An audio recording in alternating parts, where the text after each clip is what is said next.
Brother అందరికీ praise లాడండి. దేవాది దేవునికి మహిమ ఘనత ప్రభావములు కలుగును గాక. ఫలించే యవ్వనుడు గురించి మనం నేర్చుకుందాము. మొదటిగా ఒక్క చిన్న ప్రేయర్. జీవము కలిగిన దేవ, జీవాధిపతి, సర్వశక్తి కలిగిన దేవ, ఈ పాదములకు స్తోత్రాలు. నువ్వు ఇచ్చి నీ మంచి సమయాన్ని బట్టి తండ్రి, ఈ పాదములకు కృతజ్ఞత స్తోత్రాలు ప్రవ్వా. అయ్యా, నేనైతే ఏ జ్ఞానము లేని దానను అల్పురాలు ప్రవ్వా. నా నోటిని నీ బూరగా వాడుకొని అయ్యా, నాలో ఉండి నాతోనూ మాతోనూ మీ అందరితోనూ ప్రవ్వా మీరే మాట్లాడమని, మా అందరినీ మీరే దర్శించమని, విన్న మాటలు మా హృదయంలో స్థిరపరచమని యేసు నామములో ప్రార్థిస్తున్నాం తండ్రి. ఆమేన్. హల్లెలూయా. వన్స్ అగైన్ అందరికీ ప్రైజ్ లార్డ్ అండి. ఇర్మియా గ్రంథం 9వ అధ్యాయం 21వ వచనము. ఇర్మియా గ్రంథం 9వ అధ్యాయం 21వ వచనం చూసుకుందాం. వీధుల్లో పసిపిల్లలు లేకుండాను, రాజమార్గములలో యవ్వనులు లేకుండాను వారిని నాశనం చేయడానికి మరణం కిటికీలను ఎక్కుచున్నది, మన నగరులలో ప్రవేశించుచున్నదని ఇర్మియా భక్తుడు వాక్యాన్ని సెలవించాడు. ఈ రీతిగా పరిశుద్ధాత్మ ద్వారా ఆయన మాట్లాడుతూ ఉన్నాడు. అంటే సాతాను పసిపిల్లలు లేకుండాను, యవ్వనులు ఏ మార్గంలో ఉంటారంట? రాజమార్గంలో నడుస్తారంట యవ్వనస్తులు. అలాంటి యవ్వనస్తులు రాజమార్గంలో నడవకుండా వారిని నాశనం చేయడానికి మరణం ప్రతి వీధిలో, ప్రతి గృహాల్లో కిటికీలెక్కి చూస్తుందంట. ఎక్కడ యవ్వనస్తుడు దొరుకుతారా అని వారిని మృంగివేయడానికి అది నగరుల్లో ప్రవేశించి ఉన్నది. హల్లెలూయా. అంటే బాల్య జీవితం ఒక చిన్న మొక్క లాంటిది కదండి. చిన్న మొక్కల్ని, నారును మనం ఎలా జాగ్రత్తగా పెంచుతామో చిన్నపిల్లల్ని కూడా అలాగే జాగ్రత్తగా పెంచుతాము. యవ్వన జీవితం ఎలాంటిదంటే పంటకొచ్చిన చేను లాంటిది. మొక్కల్ని పెంచే తోటమాలి ఎంత జాగ్రత్తగా కాపాడుతూ పెంచుతాడో, లూకా సువార్త 13వ అధ్యాయం 7వ వచనం చూసుకుంటే, కాపు కాలంలో తోటమాలి ఆ తోటను ఎంత జాగ్రత్తగా పెంచి వృద్ధి చేస్తాడో వాటి ఫలాలను కూడా ఆశిస్తాడు. ఆ ఫలాలను ఆయన చూడాలి అని ఆ తోటమాలి ఆశిస్తాడు. మనం బాల్యంలో పెంచే పిల్లల్ని పెంచి పోషించి పెద్ద చేస్తాం. అంటే చిన్న పిల్లలుగా ఉన్నప్పుడే మనం పిల్లల్ని దేవుని భక్తిలో పెంచినప్పుడు వాళ్ళు పెద్దవాళ్ళు అయిన తర్వాత త్రోవ తప్పరు అని సామెతల గ్రంథంలో ఉంది. అంటే చిన్న పిల్లలుగా ఉన్నప్పుడే వాళ్ళకి దేవుని వాక్యాన్ని మనం నేర్పించడం, దేవుని మార్గంలో నడిపించినప్పుడు వాళ్ళు పెద్దవారైన తర్వాత దాని నుండి తొలగిపోరు. కానీ చిన్న పిల్లల్ని పెంచేటప్పుడు మనం ఎలా పెంచుతాం?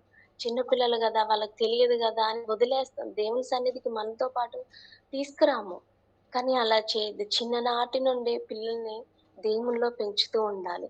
వాళ్ళు పెద్దవాళ్ళు అయిన తర్వాత, ఒక యవ్వన దశకు వచ్చిన తర్వాత వాళ్ళు దేవుణ్ణి గట్టిగా పట్టుకొని ఉంటారు.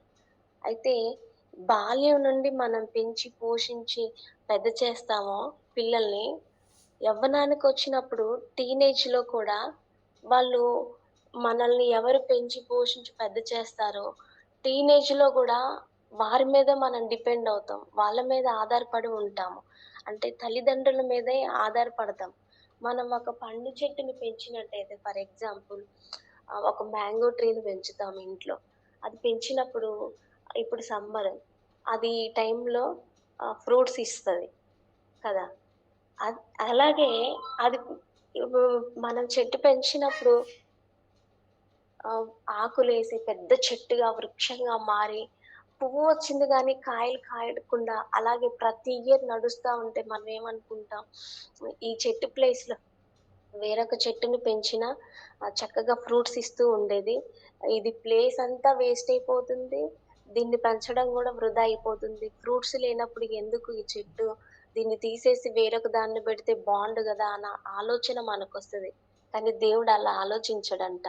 వెయిట్ చేస్తా ఉంటాడంట. ఆయన ఎంతగా ఎదురు చూస్తూ ఉంటాడంటే, ఆయన పెంచిన మొక్కల నుండి, వృక్షాల నుండి ఫ్రూట్స్ కోసం దీర్ఘశాంతముతో ఎదురు చూస్తాడంట. మనం అంత ఓపికతో అంత సమయంతో వెయిట్ చేయగలమా మనం? వెయిట్ చేయలేము కదా! కానీ దేవుడు ఎదురు చూస్తూ ఉంటాడంట. ఈ ఇయర్ అయినా ఫలాలొస్తాయేమో అని. అలాగే యవ్వన ప్రాయంలో ఫలించే చెట్టు వలె ఉండాలి. బట్ ఈ రోజుల్లో యవ్వనస్తులు ఫలిస్తూ ఉన్నారా? ఫలహీనంగా ఉన్నారా? ఫలాలిస్తూ ఉన్నారా వాళ్ళు? మనందరికీ తెలుసు. ఈ రోజుల్లో జనరేషన్ ఎలా ఉంది అంటే, అస్సలు వారిని పెంచి పెద్ద చేసిన తల్లిదండ్రులు ఎంత కృంగిపోతున్నా, వారెంత ఆవేదన పడుతున్నా, వారిని, వారి కష్టాన్ని, వారు ఏ రకంగా మమ్మల్ని పెంచి ఇంత వాళ్ళని చేశారు అని ఆలోచించడం అసలు మానేశారు ఈ జనరేషన్ యవ్వనస్తులు. వారి కష్టాలు, సుఖాలు, దుఃఖాలు ఇవేమి పట్టించుకోరసలు. పేరెంట్స్ గురించి ఆలోచించడమే మానేశారు ఈ జనరేషన్ యవ్వనస్తులు. వారి ఎంజాయ్‌మెంట్, వారి లైఫ్, వారి సంతోషం, వారి అంతా వాళ్ళ గురించే గాని, అసలు పేరెంట్స్ గురించి, వాళ్ళ గురించి ఆలోచించడం ఆపేశారు. అది తప్పు అని చెప్తే వాళ్ళు ఇంక పేరెంట్స్‌నే బెదిరిస్తారు. ఆహా! మమ్మల్ని ఇలా ఉండనివ్వరు, మా సంతోషానికి ఉండనివ్వరు, మా చిన్న చిన్న సంతోషాలను గూడా మీరు లాగేస్తున్నారని కొంతమంది పిల్లలైతే పేరెంట్స్‌ని బెదిరించి ఇంట్లో నుంచి ఎళ్ళిపోతామని బెదిరిస్తున్నారంట. ఎలా ఉన్నారో చూడండి యవ్వనస్తులు. అందుకే దేవుడు వాక్యం చెప్తుంది ఇది. ఎలా ఉండాలంట, పరమగీతంలో 2 అధ్యాయం 1 వచనంలో దేవుడు అంటున్నాడు, నేను షారోను పొలములో పూయు పుష్పము వంటి దానను అని. అంటే క్రీస్తును నమ్ముకున్న ప్రతి యవ్వన జీవితం ఎలా ఉండాలంటే పువ్వు వలె వికసించాలి. ఒక పండు వలె మాధుర్యాన్నివ్వాలి దేవుడికి. హల్లెలూయా! అవును. మనం దేవునిలో ఉన్నప్పుడు మన జీవితాలు, మన యవ్వన ప్రాయము పువ్వు వలె వికసిస్తూ ఉండాలి దేవుని కొరకు. ఆ ఫలంలో ఉన్న మాధుర్యాన్ని మన దేవుని కొరకివ్వాలి. మన చుట్టూ ఉన్న వారికి గూడా ఆ మాధుర్యాన్ని అందించాలి. ఈ రోజుల్లో ఒక వృద్ధుడు చనిపోతే అంత బాధుంటదేమో కానీ, అంత బాధుండదు. ఒక బేబీ మరణిస్తే బాధపడతారు. కానీ అదే ఒక యవ్వనస్తుడు చనిపోతే ఉన్న బాధ, వేదన అది ఒక వృద్ధుడు మరణించినా ఉండదు. ఒక బేబీ మరణించినా ఉండదు. కానీ యవ్వనస్తుడు మరణిస్తే విన్న మనమే అయ్యో పాపం టీనేజ్‌లో ఉన్నాడు గదా! యవ్వనస్తుడు గదా! ఆ ఫ్యామిలీకి సపోర్ట్‌గా ఉండాలి గదా! యవ్వనస్తుడై మరణించాడా అని బాధ మనకుంటది. ఇంకా మనకే అంత బాధ, వేదనుంటే ఆ ఫ్యామిలీకి ఎంత వేదనకరంగా ఉండాలి. వాళ్ళని ఎవరు ఓదార్చలేరు. కానీ దేవుడే వాళ్ళని ఓదార్చగలుగుతాడు. దేవుడే వాళ్ళని ఆ వేదన నుండి ఆదరించగలుగుతాడు. దేవుడే వాళ్ళున్న ప్రతి సిట్యుయేషన్ నుండి బయటికి తీసుకురాగలుగుతాడు. హల్లెలూయా! నిజంగా ఈరోజు చాలా మంది స్టూడెంట్స్‌ని చూసుకున్నా నైన్త్ స్టాండర్డ్, నైన్త్ స్టాండర్డ్ నుండే జూస్తే వాళ్ళు అసలు పేరెంట్స్ చెప్పే ఏ మాట వినడం లేదు. వాళ్ళ ఇష్టానుసారంగా వాళ్ళు నడుస్తున్నారు. వాళ్ళ లోకాశలు, వాళ్ళ ఎంజాయ్‌మెంట్ వాళ్ళదే అంతా కానీ పేరెంట్స్‌ని చూసుకోవడం లేదు. అదే సిట్యుయేషన్‌లో ఎట్ ద సేమ్ టైమ్ హ్మ్, స్కూల్ పిల్లలు కావచ్చు, కాలేజ్ స్టూడెంట్స్ కావచ్చు. వాళ్ళు ఎలా ఉన్నారో, వీళ్ళు ఎలా ఉన్నారో చూస్తే అదే టైంలో, అదే క్లాస్‌లో చాలామంది పిల్లలు తినడానికి గూడా సరిగ్గా భోజనం లేక, ఉండడానికి సరైన వసతులు లేక, ఎన్నో ప్రాబ్లమ్స్ దుఃఖంతో, వేదనతో వచ్చి చదువుకుంటున్న పిల్లలున్నారు. ఇవేమీ పట్టించుకోకుండా వాళ్ళ ఇష్టానుసారంగా తిరుగుతూ, సరదాలు, సినిమాలు, షికార్లు ఎంజాయ్ చేస్తూ ఉన్న వాళ్ళు ఉన్నారు. వాటి కోసం ప్రాణాలను సైతం కోల్పోతున్నారు. వాళ్ళ ఎంజాయ్‌మెంట్ కోసం. వాళ్ళ సరదాల కోసం, వాళ్ళ ఇష్టానుసారంగా తిరగడానికి కోసం పేరెంట్స్‌ని బ్లాక్‌మెయిల్ జేస్తూ తిరిగే పిల్లలు గూడా ఉన్నారు. చాలా కొద్ది మంది పిల్లలు గద్దిస్తే నేర్చుకుంటారు. చాలా కొద్ది మంది ఆహా! ఇలా కాదు, ఇలా ఉండాలి అని చెప్పినప్పుడు యవ్వనస్తులు వింటున్నారు. అసలు కొందరు ఎవ్వరేం చెప్పినా వినరు. మా లైఫ్, మా ఇష్టం, మా ఎంజాయ్‌మెంట్ అని నశించి నరకాగ్నిలోకి వెళ్ళిపోతున్నారు. యవ్వనస్తులు చనిపోతున్నారు. వాళ్ళ ఇష్టానుసారంగా తిరిగి కొంతమంది యవ్వనస్తులు ఏదో వేదనలో, బాధలో ఉండి వాళ్ళ ఇష్టానుసారంగా చేస్తూ కొన్ని కొన్ని సమస్యలతో ఉన్నప్పుడు ఎవరికీ చెప్పుకోలేక సూసైడ్ అటెంప్ట్ జేస్తున్నారు. అంటే చాలామంది యవ్వనస్తుల్లో ఒక వేదనుందంట. ఒక ఆలోచన. అంటే వాళ్ళ హృదయము ఒక సమస్యల వలయంతో ఉండి పైకి సంతోషంగా కనిపిస్తూ యాక్టింగ్ జేస్తున్నారు గానీ, హార్ట్‌ఫుల్‌గా వాళ్ళలో పీస్ అనేది లేదు. సంతోషం, సమాధానం ఇదేమీ లేదు. ఎందుకంటే వారి మనసులో ఒక వేదన అనే చెరసాలతో ఉంది వాళ్ళ హృదయం అంతా. చాలామంది యవ్వనస్తులు అలాగే ఉన్నారు. అంటే వాళ్ళ హృదయంలో ఉన్న ఆ సమస్యలు, ఆ శోధనలు, ఆ బాధ వాళ్ళలో వాళ్ళే నలిగిపోతూ ఎవరికి చెప్పుకోలేక పలు విధాలైన సమస్యలతో వాళ్ళు సూసైడ్ అటెంప్ట్ జేసుకుంటున్నారు. చిన్న విషయాలకి ఎగ్జామ్ ఫెయిల్ అయ్యామని, ఇంటర్ ఫెయిల్ అయ్యామని, ఇంకేదో పేరెంట్స్ తిట్టారని, వేరే ఎవరో మాట్లాడలేదని, ఏదేదో అనవసరమైన కారణాలు. చిన్న చిన్న కారణాలు. ఇప్పుడు జనరేషన్‌లో జూస్తే లవ్ అఫైర్స్ అన్నీ ఇవే. ఇంకా చెత్త కోసం వాళ్ళు ఇలా సూసైడ్ అటెంప్ట్ జేసుకుంటూ ఆహ్, వా అది వేస్ట్ అయిన వాటిని మనసులో ఒక పెద్ద పెనుభూతంలా చూసుకుంటూ, అదే వాళ్ళకి పెద్ద సమస్యలాగా భావిస్తూ ఆహ్, ఈ దీని ఈ సమస్య నుండి మేమెలా బయటికి రావాలి? దీని గురించి మాకెవరు చెప్తారు? మేమెవరికి చెప్పుకోము. ఇలా అయిపోయాము అని చిన్న చిన్న కారణాలతో, చిన్న చిన్న విషయాలతో పేరెంట్స్‌తో సరైన కమ్యూనికేట్ లేకపోవడం వల్ల, పేరెంట్స్ గూడా యవ్వనస్తులకి సరైన గైడెన్స్ ఇవ్వలేకపోవడం వల్ల, చిన్న చిన్న విషయాలకే వాళ్ళు సూసైడ్ అటెంప్ట్ జేసుకుంటున్నారు. ఈ జనరేషన్‌లో ఎక్కువ ఆహ్, యవ్వనస్తులు సూసైడ్ అటెంప్ట్ జేస్తున్నారు. చిన్న చిన్న విషయాలకే. అంటే అపవాది వాళ్ళలో అలాంటి థాట్స్ తీసుకొస్తుంది సాతాను. ఇదంతా యవ్వనస్తులు ఆత్మహత్య చేసుకోవడం అనేది సాతాను యొక్క కుయుక్తి. దాని నుండి యవ్వనస్తుల్ని బయటికి లాగాలి. దాని నుండి యవ్వనస్తుల్ని రక్షణ వైపు నడిపించాలి. యవ్వనస్తులు నేటి దినాల్లో యవ్వనస్తులు దేవుని కొరకు చాలా అవసరమై ఉన్నారు. ఎందుకంటే వారు బలవంతులు. యోహాను రాసిన మొదటి పత్రిక 2 అధ్యాయము 14 వచనంలో చెప్తుంది. యవ్వనస్తులారా మీరు బలవంతులు. దేవుని వాక్యం మీ యందు నిలిచి ఉంది. మీరు దుష్టిని జయించి ఉన్నారు. అవును, యవ్వనస్తులు దేవుని పట్టుకుంటే వాళ్ళు చెయ్యాలి అనుకుంటే ఏదైనా చేయగలుగుతారు. వాళ్ళు సాధించాలి అంటే ఏదైనా సాధిస్తారు. దేవుని కొరకు నడిచే యవ్వనస్తులు ఈ జనరేషన్‌లో కావాలి. ఏదో ఎగ్జామ్ ఫెయిల్ అయ్యామని, చిన్న చిన్న విషయాల కోసం పేరెంట్స్ తిట్టారని, ఫ్రెండ్స్ మాట్లాడట్లేదని, ఇంకేదో ఇష్టమైన వాళ్ళతో మ్యారేజ్ అవ్వలేదని, ఇలాంటి ప్రేమ ఇవన్నీ చెత్త చెదారం వదిలేసి దేవుని కొరకు, దేవుని పని చేయడానికి కొరకు పట్టుదల కలిగిన యవ్వనస్తులు ఈ రోజుల్లో కావాలి. అలాంటి యవ్వనస్తులు ఈ లోకంలో ఉన్న లోకాశలు, లోకేచ్ఛలు, సుఖభోగాలన్నీ అసహించుకొని పారిపోయిన ఒక యవ్వనస్తుడు బైబిల్ గ్రంథంలో ఉన్నారు. దేవుడే ఆయన గురించి సాక్ష్యం ఇచ్చాడు. అలాంటి యవ్వనస్తుల గురించి ఈరోజు మనం నేర్చుకుందాం.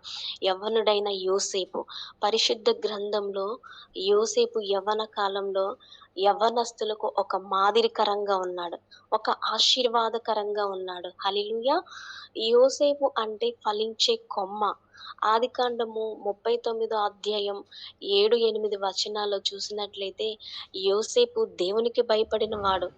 అక్కడ తాను ఇది తప్పు, అది ఒప్పు, ఇలా నడువు, అలా ఉండు, ఇలా చెయ్యి అని నడిపించడానికి తనకి పాస్టర్స్ లేరు కదండీ! ఇంకా పేరెంట్స్ గూడా లేరు తన దగ్గర. తను ఉన్న వారిని, కన్నవారిని అందరిని వదిలేసి ఎవరో తెలియని పరాయి దేశంలో ఒక అనాథగా, ఒక బానిసగా అక్కడ ఉన్నాడు. అక్కడ తన ఇష్టానుసారంగా చేయొచ్చు. తనకు నచ్చినట్లుగా బ్రతకొచ్చు. కానీ తను అలా ఉండలేదు. నన్ను పైన ఆకాశమందున్న దేవుడు నన్ను చూస్తున్నాడు. ఆయన నన్ను గమనిస్తున్నాడు. ఆయనకు వ్యతిరేకంగా నేనేది చెయ్యకూడదు. ఆయనకి హేయముగా నేను ప్రవర్తించకూడదని దేవునికి భయపడి పాపానికి దూరంగా పారిపోయాడు. తనని పాపానికి ఎవరు బలవంతం చేసినా ఆయన ఇష్టపడలేదు.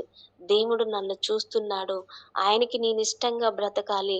ఆయనకు నచ్చినట్లుగా నేనుండాలి అని ఒక సంకల్పంతో, ఒక పట్టుదలతో ఆ యవ్వన ప్రాయంలో ఆయన జీవించాడు. అలాగున దేవునికి ఇష్టంగా నడవడానికి ఆయన పాపానికి దూరంగా పారిపోయాడు. ఈ అంత్య దినాల్లో యోసేపు వంటి పరిశుద్ధత కలిగిన ఒక యవ్వన జనాంగం దేవుని కొరకు తయారవ్వాలి. అవును. చాలా ఇయర్స్‌గా నేను అదే ప్రార్థన చేస్తున్నాను. ఇలాంటి యవ్వనస్తులు దేవుని కొరకు లేపబడాలి. ఫలించే చెట్టుకి రాళ్ళు దెబ్బ ఎక్కువ అనే సామెత మనం వింటూ ఉంటాం ఎక్కువగా. అంటే దేవుని కొరకు మనం నమ్మకంగా ఉన్నప్పుడు ఖచ్చితంగా మన జీవితంలో శ్రమలొస్తాయి, కష్టాలొస్తాయి, నిందలొస్తాయి, అవమానాలొస్తాయి. అన్నీ ఎదురవుతానే ఉంటాయి. మనం ఆత్మీయంగా అప్పుడు ఫలిస్తున్నామని గ్రహించుకోవాలి. ఇవన్నీ మన లైఫ్‌లోకి వస్తూ ఉన్నాయంటే దేవుడు మనతో ఉన్నాడు. ఆయన చెయ్యి పట్టుకొని మనల్ని నడిపిస్తున్నాడు. మనం దినదినము నూతన పరచబడతాము. దినదినము స్పిరిచ్యువల్ గ్రోత్‌లో స్టెప్ బై స్టెప్ ఎదుగుతూ ఉన్నాము. అంటే ఇవి వచ్చినప్పుడే మనం దేవునిలో ఫలించినట్టు. ఇవి రాకపోతే మనం దేవునిలో ఎలా ఫలిస్తాము? ఇవి వస్తున్నాయి కాబట్టే ఇంకా దేవునికి మనం దగ్గరవుతూ ఉంటాము.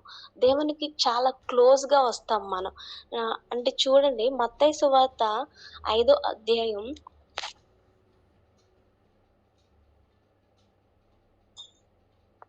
మత్తయి సువార్త 11, 12 వచనాల్లో దేవుడు గొప్ప మాట చెప్తున్నాడు. అది విన్నప్పుడు మనం శ్రమలో ఉన్నప్పుడు ఆ మాటను జ్ఞాపకం చేసుకుంటే అది ఒక మనకి శ్రమగా అనిపించదు.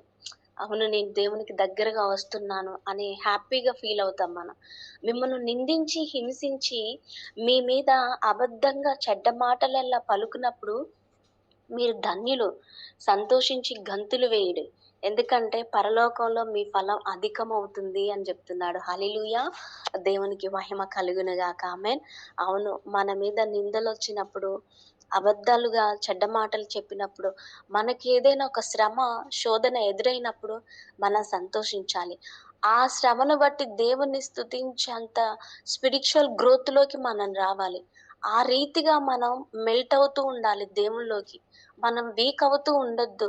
శ్రమలొచ్చినప్పుడు దేవుణ్ణి దూషించి నేనింత భక్తి చేశాను, ఇంత ప్రేయర్ చేశాను, ఇలా అయిందేంటి అని మనల్ని మనం నిరాశపరుచుకొని, నిరీక్షణ లేని వారంగా, భక్తిహీనుల వలె మనం మాట్లాడొద్దు కానీ, అలువ అటువంటి సిట్యుయేషన్‌లో కూడా మనల్ని మనం స్ట్రాంగ్ చేసుకుంటూ, మన భక్తిని మనం సాధకం చేసుకుంటూ, మనం మనల్ని మనం దేవునిలో ఇంక్రీజ్ అవుతూ, దేవుని నామాన్ని మహిమపరుస్తూ, ఆ శ్రమలో గూడా దేవా నీకు thank you.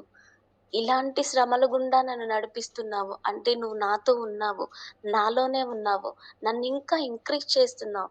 Thank you lord అని చెప్పగలిగినంత స్పిరిచ్యువల్‌లోకి, అటువంటి నిరీక్షణలోకి, అటువంటి భక్తిలోకి మనం ఎదగాలి. చిన్న చిన్న విషయాలకే గొడవలు పడుతూ, చిన్న చిన్న విషయాలకే అబద్ధాలు పలుకుతూ, జారిపోతూ, దేవునికి దూరమైపోయే వారంగా మనం ఉండొద్దు కానీ, అటువంటి వారిని బలపరిచే వారంగా, అటువంటి వారిని దేవునిలో స్ట్రాంగ్‌గా నిలబెట్టే వారంగా, మన చుట్టూ ఉన్న వారికి మనం ఆశీర్వాదకరంగా, మన చుట్టూ ఉన్న వారికి మనం మాదిరికరంగా, మన సంఘములో ఉన్న వారికి మనం ఒక మాదిరికరంగా నిలబడే విధంగా మనం తయారవ్వాలి. అయితే యోసేపు వాటన్నిటిని జయించాడు. ఎన్నో శ్రమలు ఎన్నో శోధనలు, ఎన్నో నిందలు వాటన్నిటిలో ఆయన ఒక గొప్ప నిరీక్షణ కలిగి ఉన్నాడు. ఆయన భక్తిలో ఆయన దినదినము ఎదుగుతూ విజయాల వైపుగా నడిచాడు. దేవుడెక్కడ ఆయనని చెయ్యి విడవలేదు. ఎక్కడైనా చెయ్యి విడిచాడా అండి యోసేపును? విడవలేదు. ఇంకా ఆయనను పరీక్షిస్తూ, ఆయనను విజయ మార్గంలో నడిపిస్తూ, ఉన్నత శిఖరం మీద దేవుడు నిలబెట్టాడు. హల్లెలూయా! అయిన వారు లేకపోయినా, ప్రోత్సహించేవారు లేకపోయినా, పడిపోయిన చెయ్యి పట్టుకొని లేవనెత్తేవారు లేకపోయినా కానీ, నిందించి, అవమానించి, కొట్టి, పరాయి దేశానికి అమ్మివేసిన అన్నలు సైతము వచ్చి ఆయన పాదాల వద్ద నమస్కరించేంత గొప్ప స్థితిలో, ఒక గొప్ప అధికారంలో దేవుడు ఆయన్ని లేవనెత్తాడు. హల్లెలూయా! అవును. మన కుటుంబాల్లో ఉన్న యవ్వన బిడ్డల్ని కూడా ఆ రీతిగా దేవుని కొరకు పెంచగలిగితే దేవుడు ఎంత సంతోషిస్తాడో కదండీ! అసలు మన లైఫ్‌లో ఇంకా ఏది అవసరం లేదు. మన బిడ్డలు, మనము దేవుని కొరకు ఆ రీతిగా ఎదుగుతున్నప్పుడు అసలు మనకు కలిగే ఆనందము దేవునిలోనే నిజమైన ఆనందం. ఆయనలోనే నిజమైన సంతోషం. అది మనం ఫీల్ అవుతాము. అది ఎవరు చెప్పినా మనం దాన్ని రిసీవ్ చేసుకోలేము కానీ, ఎవరికి వారంగా నిజంగా వ్యక్తిగతంగా దేవునిలో మనం ఆ రీతిగా ఉన్నప్పుడు అది మనం ఫీల్ అవుతూ ఉంటాము. అయితే ఈ రోజున యవ్వనస్తులు మన బిడ్డలకు అన్నీ ఇస్తున్నాం.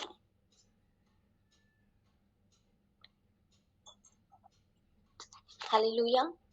మన బిడ్డలకు మనం అన్నీ ఇస్తున్నాం. ఈ లోక సంబంధమైన ఎవ్రీథింగ్ ఇస్తున్నాం. కానీ ఇవ్వవలసిన దేవుణ్ణి మాత్రం ఇవ్వట్లేదు. ఇవ్వాల్సిన బ్యాంక్ బ్యాలెన్స్, ఈ లోకానికి సంబంధించిన ఇల్లులు, ఆస్తులు ఎవ్రీథింగ్ ఇచ్చేస్తున్నాం. కానీ వాటి కోసం ఎలా వాళ్ళు బ్రతకాలో నేర్పిస్తున్నాం కానీ, దేవుడి కొరకు వాళ్ళని ఎలా మోటివేట్ చేయాలి, వాళ్ళని ఏ విధంగా నడిపించాలి అనేది మాత్రం మన బిడ్డలకు మనం నేర్పించలేకపోతున్నాం ఈ రోజుల్లో. చాలా గృహాల్లో ఉన్న లోపం అదే.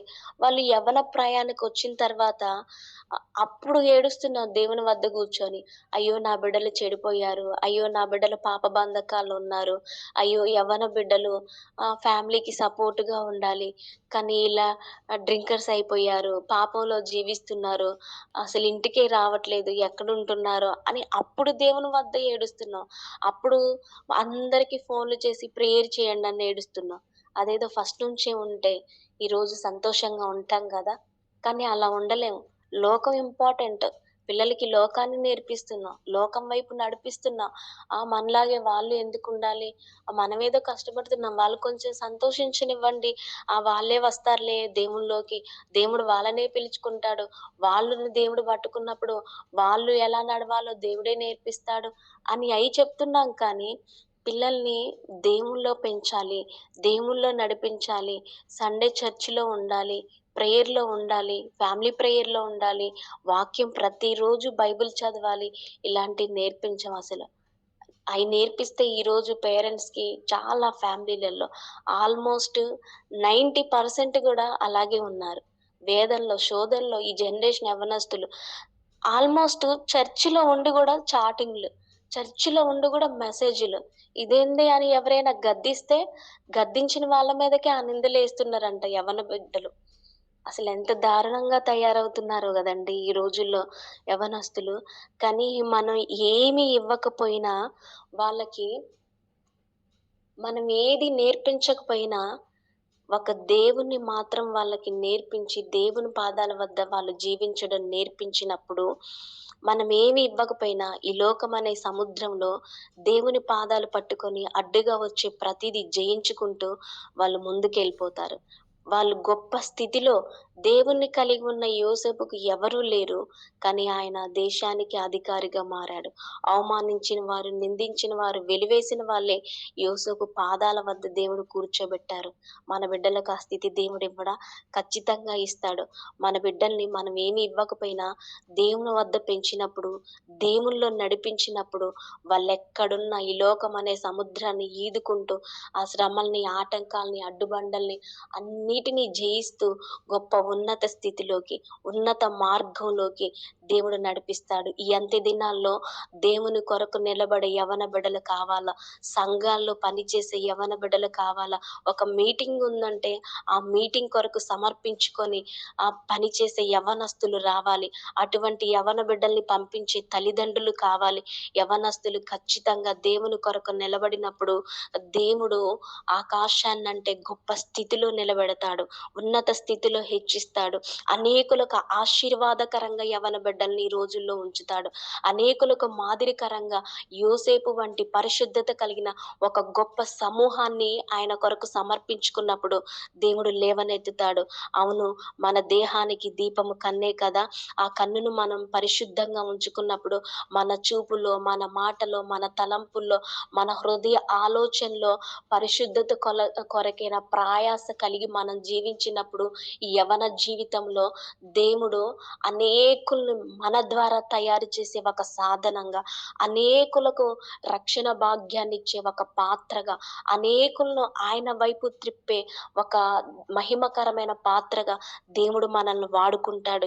యోసేపుని ఏ రీతిగా నిలబెట్టాడో ఆ రీతిగా ఫలించే ఒక వృక్షంలా, ఫలించే ఒక చెట్టుగా దేవుడు మనల్ని నిలబెట్టి ఉన్నత స్థితిలో నిలబెట్టి ఆయన యవ్వన ప్రాయం కాలములో ఒక యవ్వన తరానికి అనేకులకు మాదిరికరంగా దేవుడు మనల్ని వాడుకుంటాడండి. అవును, చాలామంది మిషనరీస్, చాలామంది ప్రవక్తలు దేవుని కొరకు నిలబడ్డారు. దేవుని కొరకు జాన్ హైడెన్ గారు ఏమని ప్రార్థించారంట, "ప్రవ్వా, నా ప్రాణం పోయినా పర్వాలేదు కానీ నన్ను వాడుకో" అని ప్రార్థించాడంట. ఆయన్ని ప్రార్థనాపరుడైన హైడని పిలిచారంట. ఎందుకంటే ఆయన ప్రార్థించినప్పుడు ఆయన గుండె ఎడమ నుండి కుడికి జరిగింది. జరిగినా గాని వైద్యులు విశ్రాంతి తీసుకోమన్నా కానీ ఆయన విశ్రాంతి తీసుకోలేదంట. నా ప్రాణం పోయినా పర్వాలేదు, నేను మాత్రం ప్రార్థించకుండా మాని బ్రతకలేను, ప్రార్థనే నా జీవితం అని అలాగే ప్రార్థించాడంట. జాన్ నాక్స్ గారు స్కాట్లాండ్ దేశాన్ని, "ప్రవ్వా, నాకివ్వు, లేకపోతే నన్ను తీసేసుకో. ఆ దేశాన్నన్నా నాకివ్వు, లేకపోతే నన్ను తీసేసుకో ప్రవ్వా. ఆ దేశం నాకివ్వనప్పుడు నేను మాత్రం బ్రతికి ఏం చేస్తాను? ప్రవ్వా, ఆ దేశాన్ని నాకివ్వు. నీ కొరకు నేను రక్షిస్తాను. నీ కొరకు అక్కడ ఆ దేశాన్ని రక్షించి నీ కొరకు నేను బ్రతుకుతాను ప్రవ్వా" అని ప్రార్థన చేసి ఆయన ఆ దేశాన్ని క్రీస్తు కొరకు సంపాదించాడంట. ఇలాగ ఎంతోమంది యవ్వన ప్రాయములో మన భారతదేశానికొచ్చి ఇక్కడ పరిస్థితులు, ఇక్కడ వెదర్ వాళ్ళకి సహకరించకపోయినా, అనారోగ్యం ఉన్న ప్రాణాలను సైతము లెక్క చేయకుండా వారు దేవుని కొరకు ఈ దేశాన్ని రక్షించుకోవాలని ప్రాణాలు అర్పించారు. వారి యవ్వన జీవితాన్ని త్యాగం చేశారు. అలాంటి యవ్వనస్తులు ఈ అంత్య దినాల్లో లేపబడాలి. అలాంటి సమర్పణ కలిగిన యవ్వనస్తులు, పరిశుద్ధత కొరకైన ప్రయాస కలిగిన యవ్వనస్తులు ఈ అంత్య దినాల్లో లేపబడాలని నా నిత్యము ప్రార్థన, మన అనుదిన ప్రార్థన. అవునండి, ఈ రోజుల్లో యవ్వనస్తులు దేవుని కొరకు నిలబడినప్పుడు యవ్వనస్తుల ద్వారా చాలా పరిచర్య ఉంది. దేవుడు యవ్వనస్తుల ద్వారా చాలా పరిచర్య కొనసాగించాలని ఆశ కలిగి ఉన్నాడు. మన యవ్వన ప్రాయంలో మన బిడ్డలు, మనము దేవుని కొరకు మహిమకరంగా జీవించినప్పుడు దేవుడు అద్భుత రీతిగా మనల్ని వాడుకుంటాడు. మన ద్వారానే అనేకులను రక్షించాలని ఆశ కలిగిన మన ప్రాణాన్ని ఆయన తృప్తిపరుస్తాడు. నిజంగా యవ్వన ప్రాయం అనేది చాలా ప్రాముఖ్యమైనది. అది దేవుని కొరకు మనం నిలబడ్డప్పుడు ఖచ్చితంగా దేవుడు అద్భుత రీతిగా మనల్ని వాడుకుంటాడండి. ఈ కొద్ది మాటలు దేవుడు మన వినికిడిలో స్థిరపరిచి, మన హృదయాల్లో స్థిరపరిచి, ఇటువంటి ప్రయాసతో మనల్ని నడిపించును గాక. ఆమేన్. ఏమైనా మిస్టేక్స్ ఉంటే క్షమించండి. ఆమేన్. అందరికీ వందనాలు.